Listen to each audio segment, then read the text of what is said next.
coming out here after 30 years. Yeah, I ain't got nothing, but I'm gonna have something because I'm rich in personality, you know, and I'm rich in love. My family love me, and that's really all that counts. Shout out everybody out there on Team Banky Pound, man. I appreciate the love. Bop, bop, bop, bop, boom. Appreciate the support.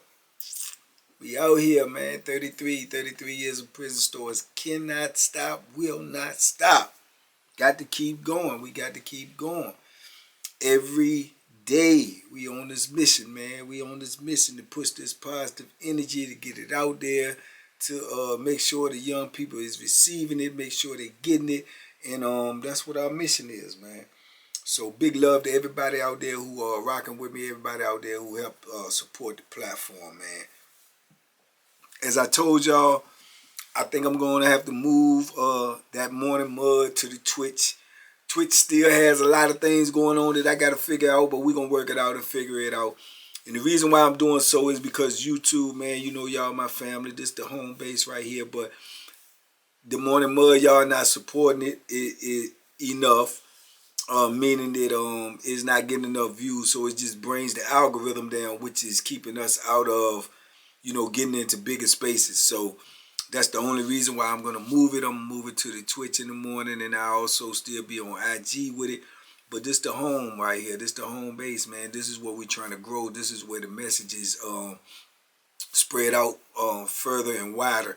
So we gotta do what we gotta do to safeguard this and make sure this message is getting out, man. Because at the end of the day, we want this to reach these young people, or we want it to reach even some older people, man, that might be on the fence and want to change their mind, just to let them know what prison got waiting for them, man. So that's the reason, if y'all was wondering. So hopefully y'all convert over there to Twitch, man. We be funning over there in the morning, man. The Morning Mud has become one of my favorite things to do in the morning, man, because we get up and we start the day off with positive energy, man, and go out in the world, man, the workforce, or wherever it is that we got to go. And we already got some good vibes going with us. So y'all tap in with us, man, and you know, check us out, man, over there on Twitch and on IG. So big love to everybody who rock with that, man. Big love to everybody who leave a comment, everybody who share, everybody who got somebody else to subscribe. Somebody brought it up to me too about having a subscribe party, man. We might have one, man, and see how many people can get somebody else to subscribe, man. I think that's a great idea, man. Let's see if it works. So, but in the meantime, in between time, man, like I said, a lot of these videos come from people who make suggestions. And I wanted to talk about this because my main man, my little youngin' Tink, asked for this video. So Tink, this video is for you. I had mentioned a dude in the video before named Block Square. And Tink wanted to know a little bit more about Block Square. So I'm going to try to remember all I can about Block Square while I was around him. Block Square was what you would call a old school convict, man. You know, Block Square was an old school convict. When I met Block Square, it was early in my bit, man. I'm talking within a couple of years, and Block Square was already down, probably about 20-something plus, you know, maybe 30. I ain't sure, but I know he was down for a long time. And Block had that, like, old school mentality, man. You know, like, the kind of dudes you meet when you first come to prison, especially if you're young, you like, yeah, this joker right here been locked up forever. And you know what I'm saying? He had that type of vibe to him. He wasn't no big dude by no means. He was small, thin, you know what I'm saying? Not that tall. He talked kind of low and he talked kind of fast. Like, you know what I'm saying? Like, man, and it like always, he always would let you know how much how long he been down, how much time he did. He be like, hey, look, man, I've been down too long for that, man. I don't play that, man. No, you got me messed up, man. No. Listen here, young. No, you can't do that, man. No, man, no, man, no. You know, he one of them type of dudes, right? But he is definitely a hustler. He's a hustler to the core, man. You got them type of cats in there, you know him. He always trying to find a way to get to the money. You know what I'm saying? He always run the poker game. He'll run a dice game. He'll run anything that got something to do with gambling. He gonna run a store box. He just gonna be in the money. He always in the money. He trying to get that money. And he always had it. I can't say the time that I was around him, I can't say I ever seen him when he was broke or he really needed something. I seen him take some hits. You know what I'm saying? I done seen him take some hits in them poker games and get down for a minute, but he always bounced back. You know what I'm saying? And he, you know what I'm saying? Like, he always a partner up. He a partner up with a gangster. Like I say, he was partnered up with Chuck. You know what I'm saying? Chuck was a gangster. Chuck, you know what I'm saying, the epitome of what a gangster is in prison. Chuck down for whatever. You know what I'm saying? I don't know if it told y'all that Chuck gonna put that work in, and he don't care who the opposition is or whatever it is, Chuck coming at it. You know, and Block ain't, you know, them old school dudes like Block, man, they ain't, man, them jokers ain't fighting at all.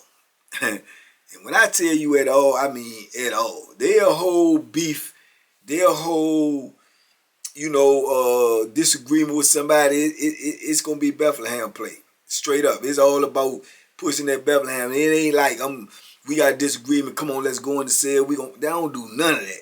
You know what I'm saying? They don't do none of that. All that they talking about is if you got beef and it's gonna be physical, they gonna try to hit you. You know what I'm saying? Whether they sneak up on you and hit you, come straight at you and hit you, be talking to you, man, and sneak out and try to hit you. That's how they come. You know what I'm saying? That's how the penitentiary was when I first came in. You know, you ain't really see too many dudes fighting. You know what I'm saying? You ain't really see too many dudes fighting. All you saw was, you know what I'm saying? That's it. That's it. You know what I'm saying? So you got to think, like, when I first come in, you know, this the way I thought it was supposed to be, which was more or less probably contribute to the thing that happened with me and Big Raymond, because you got to think, I won't in the penitentiary then but a couple of years, but I'm thinking in my mind, from what I've already seen in the wall or whatnot, this is how you handle beef. You know what I'm saying? So you got to think that you got to handle it like that, or you going to end up being handled like that. And once you see it, you know that you don't want to be on the business end of that. You definitely don't want to be on the business end of that Bethlehem. So, you know what I'm saying, it'll shape your philosophy. So that's the reason why dudes first get to prison and they feel so depressed. You know what I'm saying? Because it's like, now they know they in some real kill or be killed situations, and that's a lot to swallow, man. That's a lot to swallow, especially if you're young. That's a lot to swallow. Man, I got to kill a dude. You may not never even really consider killing nobody in your life. You may not have, that may not have never crossed your mind, probably a thought like, man, I kill. But actually doing it, you know, that's something for most people, you know, that never materialized. It always a thought, but it never materialized into actual action for most people. But if you in prison, man, you better have that philosophy, because if you don't have it, you can rest assured most people have it towards you. You know what I'm saying? So Block was one of them type of dudes. If he get to arguing with you, and he never gonna be loud. He gonna be talking fast. He gonna be talking low, but he not gonna be loud. You know what I'm saying? And he gonna be stammering over his words. But you can be sure he got that thing on him somewhere, in his pocket, on his hip. Them old school jokers, them jokers got in their sock. Them dudes got that Bethlehem on them because they not gonna fight you. They don't know nothing about no boxing. They don't know nothing about going in no cell and tussling. They ain't doing none of that. It's poke. You know what I'm saying? So dudes knew that about him. And the thing about Block was this too. To my understanding, he came in penitentiary real young, so he went through some changes too. You know what I'm saying? Because like I say, a lot of that gambling, man, come. It ain't a lot of it. I think most of it. All of that gambling come with that flim-flam, man. That gambling come with that flim-flam and that larceny and that skullduggery is paramount in gambling. That's all it is. Me personally, even to this day, I spoke to my old head fan about it. They won't never admit it, but to me, I swear, man, I believe all them dudes be cheating. I'm telling you, man. There's no way you could run a poker game or a dice game all the time, especially a poker game, and you always win. The majority of the time, you win at 80 and 90% of the time. You know what I'm saying? All them old heads, they win at 80 or 90% of the time in the poker games, man. And that's, you know what I'm saying? The odds to that just don't add up. But they so slick with it. If they doing it, you can't detect it. You can't catch it. You don't see it. You know what I'm saying? But you got to know once you get up knowledge. When I was young, I couldn't, like, man, But as I got older, I'm saying to myself, I'm coming to the conclusion and reasoning, there's no way that they could be winning like that. They got to know something that I just don't know. And it ain't like nobody going to put you in the loop. No matter how cool, they not going to put you in the loop and say, hey, this is what I be doing.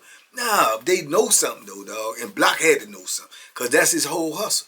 You can't base your hustle upon something that is not guaranteed, because you know, where is your success coming from? It ain't nobody gonna open up no business without having a good idea that it's gonna you know, be prosperous. You know what I'm saying? Just like the casinos out here. That's why I believe all the casinos is rigged. How can you open up these multi-million dollar casinos when you could possibly win multi millions of dollars in there and always feel secure that you're not gonna get hit and broke? It's rigged. It got to be. You know what I'm saying? To me, that's just the way I think. So that's the way I looked at dudes. I feel like Block them, you know, looking back in retrospect, Block all them dudes, they knew some type of cheat that I didn't know. You know what I'm saying? Because that was their hustle. And more times than often, they was victorious. You know what I'm saying? So a lot of flammery come with that. So when he first got locked up, I'm assuming too, he got in that lifestyle. Gambling, hustling, store boxing, borrowing, getting high, doing all that, and he ran into difficulties. You know what I'm saying? And like I say, when you run into difficulties in prison, man, if something happened to you and or you see this type of violence when you first come in, man, it'll shape your whole philosophy. Now, Block had this big scar on his head. It was like almost like a half or like a horseshoe scar all the way around his head, where he had brain surgery, right? To my understanding, he had brain surgery because when he first got in the penitentiary, he had some type of beef with some dude. You know, it got a little physical, then it was over, or whatever, or he thought it was over. And the dude actually caught him sitting on the toilet and stabbed him in the top of the head and almost killed him. You know what I'm saying? I'm talking about, he stabbed him in the top of the head and left the Bethlehem sticking out of his head, man. Just like, you know, no pun intended, but like a what you call the thing, man? A candy apple, man. Stuck it in his head, man. You know, and almost killed him. You know what I'm saying? He said you know what I'm saying, he woke up in the hospital. You know what I'm saying? After surgery, where they had to cut his head open. You know what I'm saying? And go inside there and do whatever they had to do in order to save his life. You did. So he got this big scar on his head, and he wear that scar, and a lot of people know what it's about. He done told people, other people done told the story, you know, but for the most part, that's what's supposed to happen. So you gotta take that in consideration when you're dealing with a dude that got, you know, life or whatever he had, you know what I'm saying, and been in the penitentiary since he was young, and that type of thing that happened to him. You gotta know, because I've heard he done pushed that Bethlehem in dudes too since then. You know what I'm saying? But when that type of thing has occurred and you dealing with somebody who went through that, you already know that they will do whatever they got to do when it's time to do it. You got to understand that. If you can't see that, then something wrong with you. But a lot of young dudes will come in and they'll want to gamble, they want to play poker, they want to do this, they want to do that, and they'll jump and block game, and they'll see how he always talks so low and so fast, but he ain't never like ultra aggressive. Those dudes not going to be ultra aggressive. You know what I'm saying? These old school convicts, they not going to be ultra aggressive. They going to say what they mean and mean what they say. Yeah, if you know, see so fit as to not listen to that, and you're going to find yourself in a position that you weren't ready for. You know what I'm saying? Them dudes will walk up to you just talking just as low and just as kind and be like, man, but you ain't paying though. You know, you telling me you ain't going to pay me. You know what I'm saying? But I'm saying that, bam, and hit you. You know what I'm saying? They're talking to you just as calm, and you get relaxed, and you like, look, man, you turn your head 1 second where they could get you where your eyes ain't directly on them, and they get that moment, man, them dudes pull out and start poking you, dog. You know what I'm saying? They pull out and they poking viciously because, like I said, most of them, like Black Square, they not big. They not big dudes, man. They not big muscle dudes. Them dudes don't go to no weight pal. Them dudes don't be doing no exercise. Them dudes be getting high. Them dudes be gambling, and them dudes be sitting at them poker tables and dice tables and stuff all day long. Them dudes ain't doing no workout. As long as they got enough strength to push that Bethlehem in, so they gonna be hitting you, trying to incapacitate you, just so you can, you know, recover or grab them and physically take that knife from them. See, that's where a lot of dudes lose their life at, because these dudes be be trying to make sure that you cannot harm them, that you cannot retaliate. And in doing so, you know, they hitting vital organs, or they, you know, they giving you more than what's needed. But who knows that? We ain't surgeons. You know what I'm saying? We just trying to survive. You know what I'm saying? We not surgeons. We trying to survive, and we trying to make sure we safe. So that's how a lot of dudes end up losing their life when dudes get to playing with that Bethlehem, because for real, we know not what we doing. Only thing we know is we trying to stop a joker from doing whatever he got on his mind or whatever it is that he trying to do. But in doing so like that, man, you know what I'm saying, that's how people end up losing their life, man. And it may not be intended to take his life. It may be intended to, you know, get you away from him. It may be intended to make sure you don't be on this compound with him no more. It may be intended to hurt you bad enough where you cannot harm me. But, you know, we don't control that. When you start pushing that Bethlehem, man, anything can happen. Yeah, anything can happen, man. It's just, it is what it is. But like I say, Block, he had beef, you know, during the time that I was in there, but it always ended up getting resolved. But I used to watch him because, like I say, I first had the beef with him.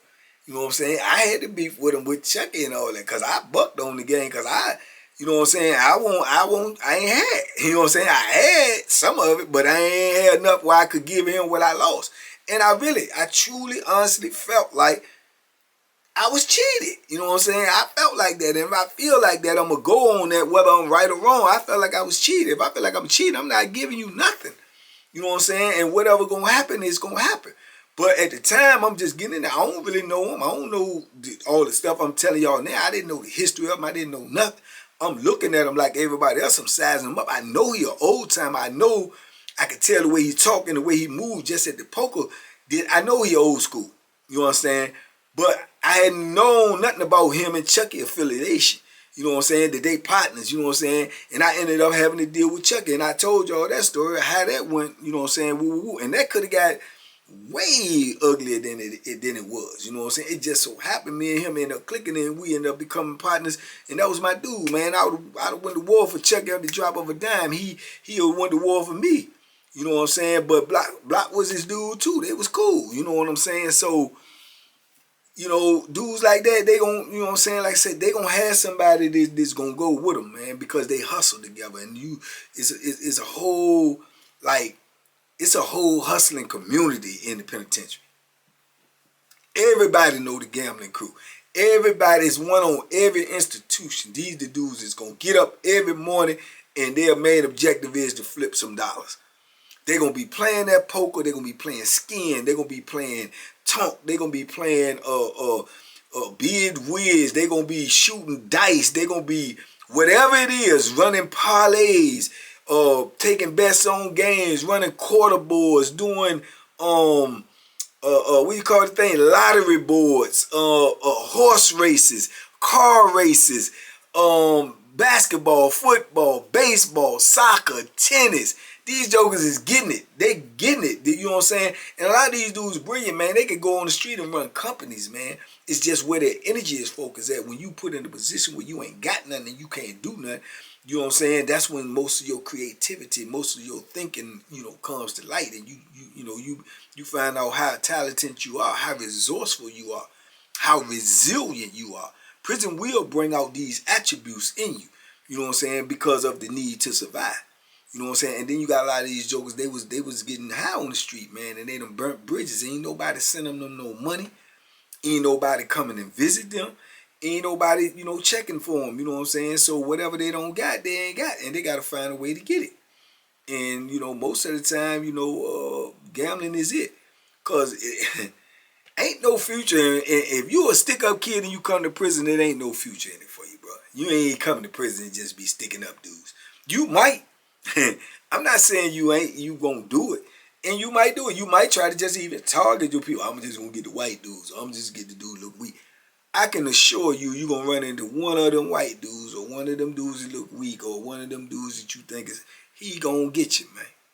He gonna get you. There ain't no future for no stick up in prison, man. It ain't long lasting. I can guarantee you that, because ain't nobody got nothing, and dudes ain't gonna let you be taking the little bit that they got, man. They not gonna do it. You know what I'm saying? Everybody's gonna come to that limit where they gonna, you know what I'm saying, they gonna buck on you, man, or they gonna catch you sleeping and they gonna get you, man. It's a couple of dudes, I know that. I'm telling you, they gone. They out of here. They in the upper room for sleeping on somebody that they took something from. And then even more of those, I know they done got hit up. You know, that Bethlehem caught them from the back. Done caught them when they was sleeping. They done took something from somebody and thought that it was okay that they can, you know, that this person won't do nothing about it. You know what I'm saying? And the crazy part about that is, man, I would say almost 60. I may be wrong, but probably 60% of the dudes is locked up. They locked up for some type of robbery. You know what I'm saying? For taking money. But it ain't no future in that in prison. Nah, there ain't no future in that in prison. So, you know what I'm saying? So, you got to have a hustle, man. In Block Square, he had the hustling down pat. The only thing that was his vices was, like I say, he get high. And he loved the boys. You know what I'm saying? But he had his mind locked in on one boy. I told you, he wanted Towns' boy. He wanted JR. And him and Towns kept beefing back and forth and competing for JR. But Towns had JR. Now, Block Square ended up getting JR, which was a crazy scenario within itself. I told y'all about that in one of the videos. Block Square ended up getting him by getting Towns in debt. You know what I'm saying? Which, to me, after it happened, that was his whole motivation from the beginning. But they had been creeping around because both of them worked in the laundry for 10, 12 hours a day. And the rumors had already been they was over there in the laundry. And Block Square was his work husband. Town just was his yard and home husband, but Block Square was his work husband. You know what I'm saying? And both of them was down on the people. Both of them was in love with the people. You know what I'm saying? And JR was just in the middle and playing, you know, both ends to the middle. Because he could get whatever he want because Block gonna give it to him. And Towns hustling in town got whatever he wanted in the sale. So Towns taking care of him here and Block Square taking care of him over there at work. So it just was a crazy dynamic, man. You know what I'm saying? But that's what he did. And he stayed hustling and each one of them was competing with each other to make sure they got everything. So that's where JR wanted to be. You know what I'm saying? So, man, crazy, man. But Block was a hustler though, man. He was a shown up hustler, and he definitely was a convict, man. You know what I'm saying? He gonna abide by convict rules. He ain't doing no snitching. He ain't going to the police for nothing. You know, dudes in there, man, they'll do all of that. Like if the situation that he was in trying to get JR to get rid of Towns, he would have. You know, dudes will set you up. They'll write snitch notes on you. They'll put some in your cell to get you locked up just so they can get the peoples. They'll conspire with the peoples to get you locked up if they thought the people really wanted to get with them and they ain't want to be there but knew that they couldn't leave because there was going to be some violence with it. They'll conspire and say, well, look, put this in this cell and we're going to get the people to come in and get locked up. When he go locked up, you know what I'm saying, we're going to get him gone, then you can move in with me or I move in with you, and then you just put him on the enemy list and he can't come back out and he gone. Yeah, they do all that. They do all of that. They plot, plan, strategize. Chucky gave me the whole game on that. He told me, look, man, this is what they be doing, you know what I'm saying? These your bitches, man, all of that. You know what I'm saying? But Block, he old school, he a convict. He might want him gone so he can get what he want, which was JR, but he not going to do none of that because he going to stand on principles. You know what I'm saying? He going to stand on principles. But the crazy part about it is these dudes follow all these principles and stuff in penitentiary because they know the consequences of not following them in prison. But I'm telling you, in my mind, I believe all them jokers, man, they be cheating when it comes to that gambling, man, because you cannot win like that. I know that, man. I gambled all my 20-something years of my bit. You know what I'm saying? I had a whole lot of ups, but I had some downs too. You know what I'm saying? I had some ups, I had some downs. But I ain't never know how to, you know, cheat and set no deck and, you know, pair roll with the dice or shave off corners of it. I don't know nothing about all that flim. And if I catch you doing it to me, I want all my money back. I want everything I done lost from the first time I ever gambled with you. And if I don't know what it is, I'm going to guesstimate and put a roundabout number on it. And I want it. You know what I'm saying? But, yeah, them jokers win, man. They win, man. Van, he went up to Block Square. You know, Slim. Man, them dudes be winning all the time, man. P.I., old man, Major, man, them dudes be winning all the time. Ain't no way. It ain't no way, man. You know what I'm saying? And the crazy part about it now is when I look back at it in retrospect, I know it got to be something, because even all the dudes I aforementioned, they be running stuff, but they don't never get in each other establishment. Why? Because it's like they already know the cheaters in effect. Makes sense? Makes sense to me. You know what I'm saying? But yeah, man. But Block, man, Block was a real live convict, man. He won't let you do nothing to him. He's a small guy. He don't let you do nothing to him. There's no doubt in my mind he'll put that Bethlehem in your face. You know what I'm saying? He gonna kill you if he see fit to, to go at you like that. You know what I'm saying? And what I heard, after he got stabbed, he done had some incidents where, he was on the other end a couple of times, where he doing the stabbing, because like I say, that's a traumatic experience where you face possible death by getting stabbed, and you young and you come in the penitentiary, man. That was the same thing that happened with my homeboy Marvin. He got stabbed, to my understanding, young while he was in Lord. Marvin lived and died by the Bethlehem, ended up taking a life, on the compound, on Greensville, because that's how he moved. But I never seen him without that Bethlehem on. In the gym, in the kitchen, in the yard, he got it on, you know what I'm saying? And that's how these old school dudes move, man, because like I say, when you know the playing field, man, you know to be prepared, man. Stay ready so you don't have to get ready. And Block was always definitely ready. And when you look back at it on the retrospect, when he pulled up on me first asking for the money and I said I won't get, he probably was ready to, to hit me then had I diverted my eyes or what, because I'm basically telling him I ain't giving it to him. So he fast talking, but he low talking, but he probably was waiting for me, but I kept my eye on him. You know what I'm saying? Just instinctual. But if I probably would have been like, look, man, go on, man, I ain't like dismiss, he probably would have hit me. He probably would have, you know what I'm saying? But, like I say, man, some things in the penitentiary, man, you learn the lesson, and you was lucky to learn the lesson the way you learned it, you know what I'm saying? I was moving out of just, pure instinct, not knowledge, not knowing that, what penitentiary was even all about at the time. So I was even at more risk than I knew I was. You know what I'm saying? I'm going on instincts and heart that I ain't scared. Whatever y'all gonna do, y'all come on with it, woo woo woo. But truth be told, I don't know what I don't even know what I'm really up against. You know what I'm saying? I just know what I'm willing to do. And by the grace of God, man, I prevailed in those situations. But man, them dudes is dangerous, man. Them dudes is dangerous. Make no mistake about it. Them dudes is super dangerous because, like I say, they not fighting. They stabbing. You know what I'm saying? They stabbing. And back then, they used to call it chop down. I'm going to chop you down. Yeah, I don't have that money. I'm going to chop you down. And if they say it out their mouth, you can look for something to happen after that, because you don't make idle threats in the penitentiary. Because you make a threat like that and say you're going to do something like that, even if you don't do it, if you don't got no intentions of doing it, it's a good chance the dude you said it to going to try to do it to you. You know what I'm saying? It's a good chance he going to try to do it to you. So you might as well do it if you say it. So, it is what it is, man. But, yeah, man. But shout out to Block, man. I don't know if he's still locked up. I don't know. I would hope not. I would hope he got out. I would hope, he's still alive, because this was a long time ago, man. And I never ran into Block again, man. I never been on another institution. But ran into Towns many times. Ran into JR many times. Never ran into Block again. So I don't know, man. But shout out to him, man. He was one of the first,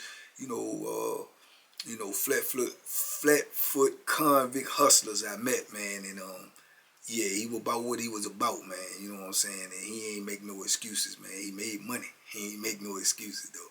But yeah, I just wanted to talk about that, man. It's just another life of a convict, man. Another aspect of how they living in there, man. These are, the way dudes living, man. It's about survival every day, man. It's about survival every day. That is the #1 agenda in prison every day. Survival by any means necessary, man. And dudes do it in different ways. Dudes find different ways to survive, but they gotta survive, man. And Blockway was hustling and gambling and making sure he took care of his needs, getting high and having something to eat in that cell at night, and little money to spend when he wanted to spend it. So that's what he did to make sure he have it. You know what I'm saying? So yeah, but it's a hard life to live, my young kings and queens. It's a hard life to live, and it's a life that you should never ever choose. ever. You should never choose it, man. But yeah, this dude's living like this 24/7, 365. Never knowing what's going to happen today, tomorrow, or the next day. You never know. Just wake up and every day, man, you just hope you can make it through. And it is what it is, man. But shout out to Block, man. Shout out to Tink, man, for making me think about Block, man. Did the video for you because you asked for it, man. So hopefully you like it, man. Y'all leave me a comment. Let me know what you think, man. Talk to me. I talk back. Y'all be safe, be smart, make good decisions, man. Catch me in the morning mud on Twitch and the IG. And catch me on Twitch at night. I don't know if I'm going to keep doing the double duty. We going to see. We'll work it out. But always at 6, man. Brand new video coming out, man. 33 years of prison stories, man. We out here. Like I say, man, it's a blessing in every lesson, man. And the blessing is, man, that, you know, God was with me, man, when I was ignorant. You know what I'm saying? When I didn't know what was going on, you know, because I could have easily lost my life, you know, by not knowing what's going on. Because ain't nobody going to tell you the rules in prison. You're going to have to learn them on your own, man. So, you know, that's the blessing, man. I learned, man, and, you know, had a little help with God guiding me through even without me knowing it, man. So, anyway, man, y'all leave a comment, talk to me, man. Y'all be safe, be smart, make good decisions, man. And duck them hooks, man. Jones getting a little faster. What y'all think? Man, good God almighty.